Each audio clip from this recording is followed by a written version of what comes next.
tout le monde et bienvenue dans ma nouvelle vidéo lecture de développement personnel. Aujourd'hui je vais vous présenter des lectures parfois un petit peu différentes de ce que j'ai pu aborder dernièrement dans ces vidéos avec vous, à savoir des livres soit de romans de développement personnel ou des ouvrages théoriques de développement personnel. Là il y en a un petit peu, mais voilà, ça s'étend et je trouve que ça reste toujours dans le développement personnel étant donné qu'il s'agit de se développer soi et ça passe par plein de choses. On va y aller crescendo avec le premier qui est un petit mon cahier. Vous savez que j'adore les mon cahiers. C'est un format que je trouve vraiment bien trouvé pour proposer des introductions vulgarisées et ludiques à plein de thèmes et même parfois des thèmes un peu étonnant comme un que j'ai lu dernièrement, je sais plus si je vous en ai parlé, les bains de forêt. Voilà, c'est pas un truc qu'on croise tous les jours, bien qu'on en parle là de plus en plus. Ce mon cahier m'a été offert et j'avoue que la pensée positive, ben, pour moi c'est un peu... c'est mon mantra, j'ai envie de dire, je suis à fond dans la pensée positive. Du coup je me suis dit, en toute honnêteté, est-ce que ce cahier va vraiment m'apporter quelque chose, dans le sens où je m'estime déjà plutôt bien dans la pensée positive. Alors oui, je vous confirme que je ne suis pas la déesse de la pensée positive et qu'il m'a apporté plein de choses, comme quoi quand on pense avoir fait le tour d'un sujet, parfois on se rend compte que non, donc ça vaut toujours le coup de continuer à creuser un peu et se remettre en question tout le temps. Alors comment est fait ce mon cahier? Déjà ça commence par un petit test, un peu savoir où on en est dans la pensée positive. Et puis voilà, on vous parle un petit peu de par quoi ça peut passer. Et surtout, ce que j'ai adoré, c'est le programme positif personnalisé sur 3 semaines. En plus de ça, il y a une partie à remplir sur soi-même, sur sa vie, sur la vie amoureuse, la vie familiale, la vie professionnelle, la vie sociale, les plaisirs personnels, l'hygiène de vie, la gestion du quotidien, l'action pour le monde, l'épanouissement personnel, enfin voilà, plein de choses. Il faut faire un espèce de bilan, dire voilà, aujourd'hui c'est comme ça, comment j'aimerais que ce soit et qu'est-ce que je veux mettre en œuvre pour que ce soit encore mieux et que je sois encore plus positive. Donc bref, il est super bien. Ensuite, je vais vous parler du livre de Natasha Bird, Inspiration. Alors vous voyez, c'est un petit peu différent des livres que je peux aborder dans le développement personnel, mais pour moi, tout ça c'est du développement personnel. Voilà. Nourrir son inspiration, son côté artistique, son imagination, enfin voilà, pour moi ça passe aussi par là. Et donc son livre, absolument magnifique, hein, déjà, mais pas étonnant parce que tout ce que fait cette fille est magnifique. Si vous ne la connaissez pas, je vous invite vivement à aller voir son blog, son Insta. Elle est hyper inspirante et c'est pour ça que j'ai trouvé génial qu'elle ait fait un livre sur l'inspiration. Je vais vous parler un petit peu plus en détail de ce livre parce que du coup je l'avais précommandé, donc je l'ai reçu le 6 et je l'ai dévoré le jour même. Et j'ai eu pas mal de questions sur son contenu et tout, donc je me suis dit que ça pourrait être cool pour les gens qui se tâtent à l'acheter de se faire une petite idée. Donc dans ce livre, Natasha nous parle évidemment de son rapport à l'inspiration, de comment elle la trouve au quotidien, de son rapport à l'art, à la création depuis petite à maintenant. Elle parle aussi de son expérience de blog, de réussir à se trouver soi, de ses inspirations. Donc en fait, dans ce livre, elle part de son vécu, de ses impressions, de ses sentiments, pour nous donner des petits conseils, des astuces en fonction de ce qui a marché ou pas pour elle. Elle parle aussi d'Instagram, de la poésie, du banal, d'ailleurs elle en a fait un hashtag. Franchement il est très sympa. Quand je l'ai acheté, de toute façon je savais que j'allais l'aimer parce que j'adore son univers, j'adore sa façon poétique de voir les choses, mais je me suis demandé est-ce que ça va vraiment être juste parler d'elle ou est-ce que je vais pouvoir vraiment retirer quelque chose pour moi?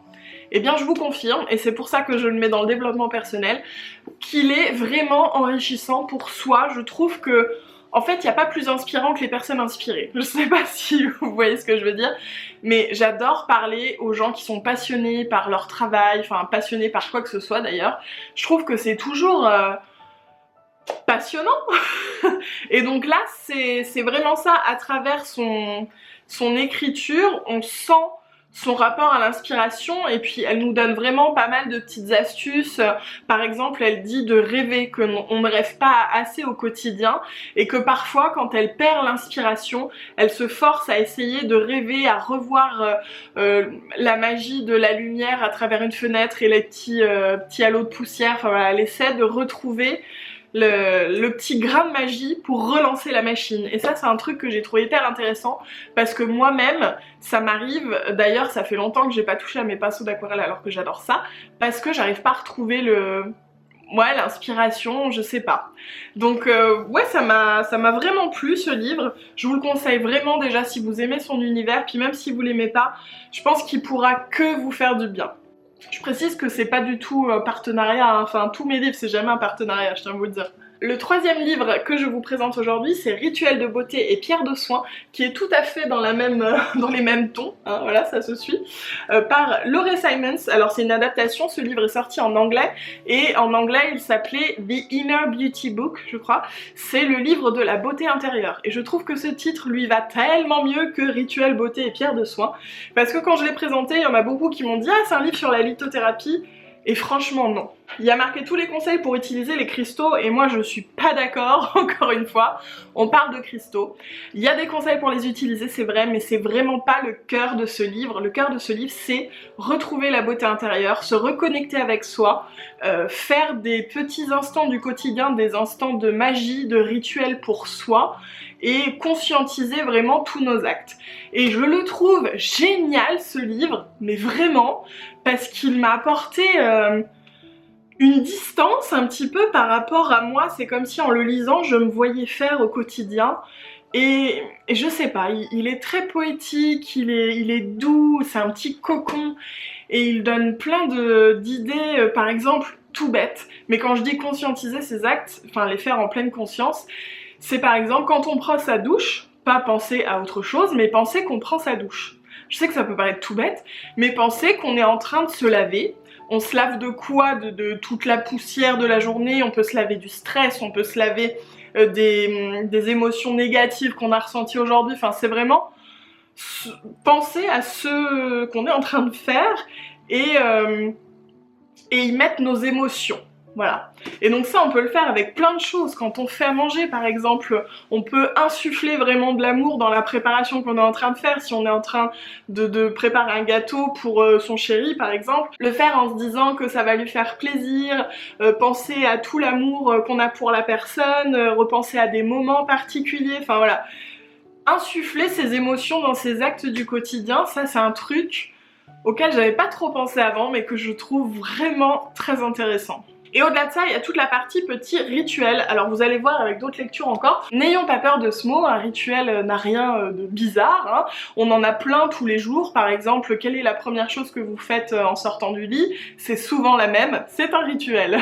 Donc quand je dis qu'elle part de rituel, c'est notamment le rituel du bain, mettre des pétales de fleurs dans son bain, des petites bougies, une musique ou pas, pourquoi pas des pierres dans son bain de quartz, enfin voilà, ce qu'on veut, mais se créer une petite bulle comme ça. Et ça peut passer aussi par créer la même chose quand on est en train de se maquiller avec une petite bougie, avec une petite musique ou pas, avec des pierres, avec enfin vraiment ce qu'on a envie, mais encore une fois, conscientiser le fait que je suis en train de me maquiller, je suis en train de me bichonner, je suis en train de me faire plaisir, c'est mon petit moment à moi, je regarde ma petite bougie, ça me fait du bien, enfin on est dans l'instant présent et on est à soi. Je sais pas si c'est clair. Donc voilà, elle propose plein de petits rituels avec les pierres. Oui, elle explique un petit peu comment choisir telle ou telle pierre, mais c'est vraiment pas le nerf de la guerre dans son livre, hein. On continue dans les rituels, et alors là on s'enfonce dans le rituel avec Rituel de femme pour se reconnecter à la femme source. Alors Rituel de femme en fait c'est toute une gamme de livres. D'ailleurs, non vous les voyez pas, je suis assise sur un pouf donc je suis assez basse, c'est rare que je suis à ce niveau là. Mais il y en a 4, 5, 6 si je me trompe pas, sur plein de thèmes différents, vivre avec les saisons, vivre la magie de la nature, la grossesse, les cycles des femmes, enfin voilà, plein de thèmes, mais sur les femmes. Et alors moi ça m'intéresse beaucoup en ce moment. Je vous en ai un petit peu parlé sur Instagram. Pour moi c'est toujours dans la veine du développement personnel. Bon alors pour le coup je suis désolée s'il y a des garçons qui passent par là, mais voilà c'est très centré sur les femmes. Simplement parce que j'ai lu pas mal d'ouvrages déjà sur la féminité, je vous en avais déjà parlé d'ailleurs. Notamment, je crois que je vous avais parlé de la puissance du féminin et âme de sorcière je crois, qui sont vraiment bien, vraiment, et je sais pas, ça m'a un peu fait tilt, alors à retardement, parce que ça fait un petit moment que je les ai lus, mais je me suis dit que c'est vrai, je réfléchis pas vraiment en tant que femme, je sais pas comment dire, je suis pas féministe, mais je suis pas non plus anti-féminisme, je suis une femme qui réclame sa place de femme. Je ne cherche pas à prendre la place des hommes, mais on est tous différents pour moi. Sur plein de plans, on est égaux. Sur d'autres, on l'est pas, mais on est complémentaires. J'ai l'impression en fait que c'est dur de trouver sa place en tant que femme et que c'est pas nouveau. Et je sens aussi qu'il y a un retour au féminin dans son vrai sens, c'est-à-dire pas juste mettre du rouge à lèvres et une petite jupe, hein, on parle pas de ça, on parle vraiment de connaître son corps de femme, de connaître ses émotions, de pouvoir en parler aussi de femme à femme, enfin c'est... Je sais pas, c'est quelque chose qui m'intéresse beaucoup. Vous me direz ce que vous en penserez, je vous en avais parlé un petit peu à travers les cercles de femmes dans un dernier post Instagram. Pour en revenir au livre, donc se reconnecter à la femme source, je l'ai vraiment beaucoup aimé. Alors dedans, on a un peu d'histoire vite fait on va dire, mais c'est surtout des rituels en fait. C'est quasiment que des rituels. Quand je dis des rituels, c'est par exemple, on va prendre au pif, purification de l'eau. Nous le savons, les eaux sont de plus en plus polluées partout dans le monde et nous pouvons avoir une action consciente de façon individuelle et commune. Donc voilà, là on va vous parler d'une petite action pour purifier l'eau. Enfin voilà, il y a plein de choses très différentes. Il y a notamment créer son propre rituel que je trouve aussi très intéressant. Donc c'est vraiment dans la lignée un peu de rituel beauté et pierre de soin où on vous parle de rituels pour accéder à un temps pour soi, pour se vider la tête et être vraiment présent quoi dans le moment. C'est vraiment dans cette veine là, c'est un peu plus poussé, parfois c'est un peu plus perché, mais je trouve que c'est hyper intéressant, encore une fois. Et si c'est quelque chose qui vous intéresse, je vous invite à le feuilleter peut-être avant de l'acheter parce que c'est vraiment que des rituels, c'est-à-dire que si vous n'avez pas envie d'essayer d'en faire, ça va peut-être pas être très intéressant. Je vous inviterai plutôt de vous tourner vers les livres de La puissance du féminin de Camille Sfez et Âme de sorcière où là c'est vraiment le côté historique. Mais en tout cas voilà, moi c'est quelque chose qui m'interroge beaucoup en ce moment, je me penche beaucoup sur les rituels et je trouve que c'est intéressant, ça mérite d'être creusé, donc je suis ravie d'avoir des livres où il y en a plein comme ça parce que je peux les comparer, je peux essayer de comprendre, enfin je trouve ça intéressant. On va terminer avec un livre qui est vraiment différent, même s'il y a toujours un lien un peu avec les rituels. C'est un livre sur les fêtes païennes et en l'occurrence l'équinoxe d'automne. C'est quelque chose qui m'intéresse depuis vraiment pas longtemps, c'est-à-dire quelques jours. Mais je sais pas, je suis tombée dedans et ça m'a absolument passionnée. Donc ce livre c'est sur Mabon, l'équinoxe d'automne, rituels, recettes et traditions de l'équinoxe. Donc oui, rituel encore une fois, simplement parce qu'on nous parle d'avant, comment on célébrait cette fête, l'équinoxe d'automne. Donc il y a toute une partie très historique que je trouve hyper intéressante encore une fois. Ensuite il y a plein de recettes, de petits do it yourself à faire pour décorer sa maison avec des feuilles, des pommes de pin, des petites poupées de maïs, enfin voilà plein de trucs comme on faisait avant. Et puis à la fin, on a également plein de rituels et de célébrations qu'on pouvait faire avant, des textes qu'on pouvait dire avant, des petites superstitions. Et j'ai tellement accroché que j'ai acheté les 7 autres parce qu'il y a donc 8 fêtes, 8 célébrations païennes. Et je trouve ça trop intéressant. Alors dedans, voilà, on parle de plein de choses et notamment un peu de sorcière entre guillemets. Je mets les guillemets parce que sorcière, c'est pas le chapeau pointu, le nez crochu. C'est plutôt dans le sens où on guérissait beaucoup avec les herbes, où on faisait très attention aux influences de la lune, voilà, c'est plutôt dans ce sens-là. Je sais pas si je vais les célébrer ces fêtes, en tout cas voilà, je me renseigne et je trouve ça très intéressant comme je vous l'ai dit. Mais je me dis pourquoi pas avoir des raisons en plus de faire la fête. Celle-ci, Mabon, c'est une célébration qui se rapproche un peu de Thanksgiving aujourd'hui aux États-Unis et ça fait plusieurs années que je commence à me dire ah, j'aimerais bien le fêter ici parce que je trouve que déjà c'est une occasion de faire la fête en plus et puis au-delà de ça c'est une belle symbolique quoi, une fête pour dire merci aux gens, merci à la vie, merci à cette année, merci à la nature, merci à tout ce qu'on veut. Je trouve que c'est chouette, voilà, vous me direz ce que vous en pensez.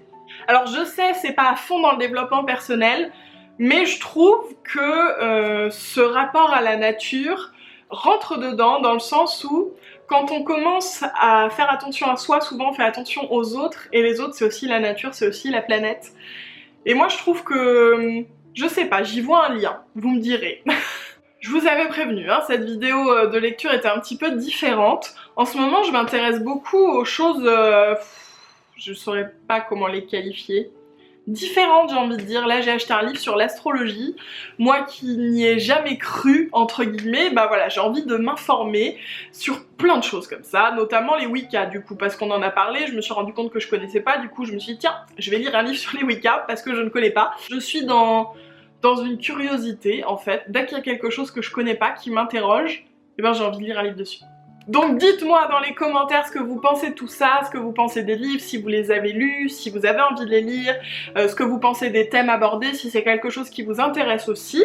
Et puis faites-moi part également de vos dernières lectures coup de cœur, ça me ferait trop plaisir.